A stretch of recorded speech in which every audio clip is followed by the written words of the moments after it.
luta brasileira pra poder me defender.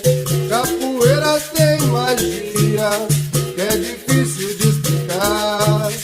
Quando bate o birimbau me dá vontade de jogar. E a primeira vez que se vê é difícil de entender. A primeira vez que se faz foi não largar nunca mais. A primeira vez que se vê é difícil de entender. A primeira vez que se faz foi não largar nunca mais. Hoje em dia eu agradeço a todos que me ensinaram, a todos que motivaram e até os que duvidaram.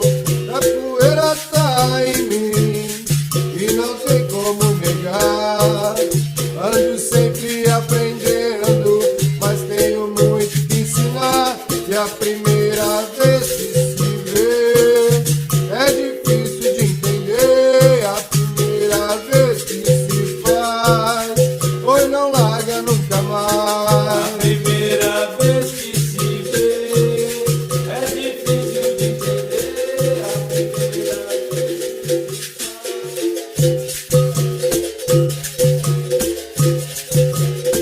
A primeira vez que se vê é difícil de entender. A primeira vez que se faz foi não larga nunca A mais. primeira vez que se vê é difícil de entender. A primeira vez que se faz foi não largar nunca mais.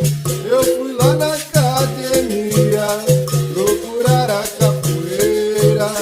Quando vi o mestre jogando, quase levei uma rasteira. Mas que coisa complicada, eu fiquei a imaginar quanto tempo levaria para aprender a jogar. E a primeira vez que se vê é difícil de entender. A primeira vez que se faz foi não larga nunca A mais. primeira vez que se vê é difícil de entender. A primeira vez que se faz foi não largar nunca mais. Eu falei pra minha mãe que eu queria aprender essa luta brasileira pra poder me defender. Capoeira tem magia que é difícil de explicar. Quando bate o birimbau me dá vontade de jogar.